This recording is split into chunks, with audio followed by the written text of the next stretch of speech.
Alright, let's dive in. This is not just another tech story, this is a saga about power, ambition, and the code that quietly built the digital world we live in. We are talking about Java. In 1991, a brilliant computer scientist, James Gosling, is frustrated. He is battling C memory leaks, endless headaches, and nightmare of making code work across machines. So he dreams of something radical, a language that just works anywhere. That dream became Project Green, later renamed during a coffee break, no less Java. By 1995, Java exploded onto the scene with tiny interactive programs called applets. Millions of developers downloaded it within a year. And the secret weapon, the Java Virtual Machine or JVM, think of it like a universal translator. Code written once, running everywhere. But freedom has a cost. And one man in Redmond, Washington, Bill Gates saw it as a direct threat.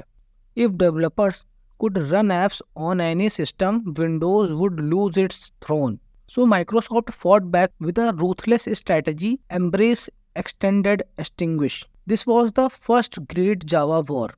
On one side, Sun Microsystems fighting for an open future, on other, Microsoft defending its empire. And stuck in the middle, developers everywhere. By 1997, Sun sued Microsoft for $1 billion.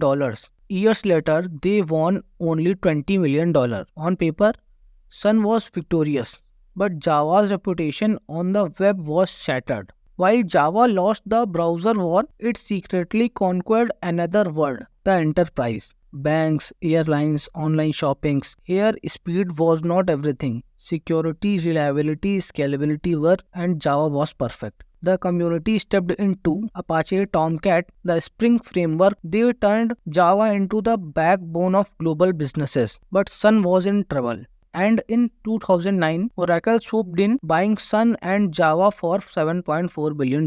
The community was nervous, Oracle was aggressive, and they proved it fast, suing Google for $9 billion over Java in Android. The case dragged on for a decade, all the way to the US Supreme Court. Yet, while the lawyers fought, Oracle did something surprising. They supercharged Java. Java 8 launched in 2014 with Lambdas, a game changer. Then Oracle introduced a rapid 6-month release cycle. Suddenly Java was evolving faster than ever. Today Java is anything but outdated. In Java 21, we got virtual threads. Old threads were like freight trains, powerful but limited. Virtual threads, imagine swarms of drones, millions running effortlessly, delivering up to a 10x performance boost. And the future is even bigger. Projects like Valhalla promise C++ level speed. Panama will open the door to AI and machine learning. Think about it, a language born out of frustration, forced in corporate wars, declared dead countless times, and yet today it powers 85% of smartphones, runs global banks, e-commerce, even Netflix. Java isn't just alive, it's evolving, and its next chapter,